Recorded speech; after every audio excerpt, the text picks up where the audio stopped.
a pretty busy news day, so I don't blame you if you missed this. Over 75 prize-winning Nobel laureates sent a letter urging them to not confirm RFK Jr. to the Secretary of Health and Human Services. Yeah, and they said that by putting him in that position, he would be putting the health of the American people in jeopardy.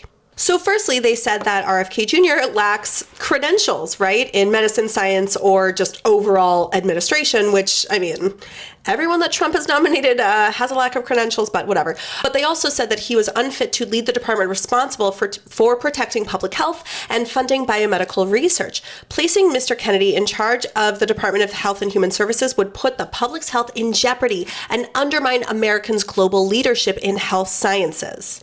I also think it's fitting to remind everybody that a similar letter was sent when he was still a candidate running for president earlier this spring.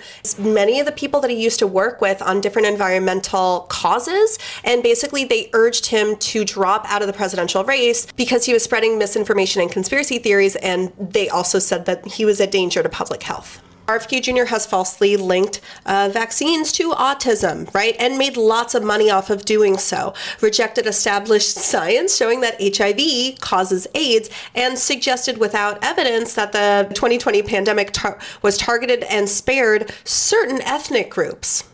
I actually didn't hear that one. RFK Jr. has actually said that vaccine scientists should be put in jail and the key should be thrown away.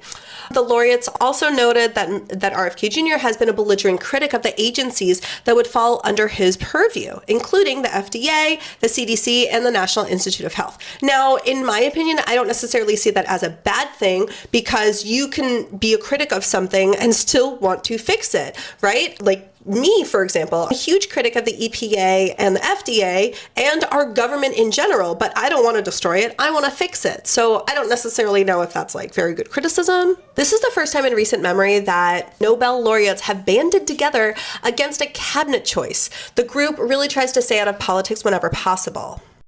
However, it was a total of 77 Nobel Prize-winning laureates who won prizes in medicine, chemistry, economics, and physics.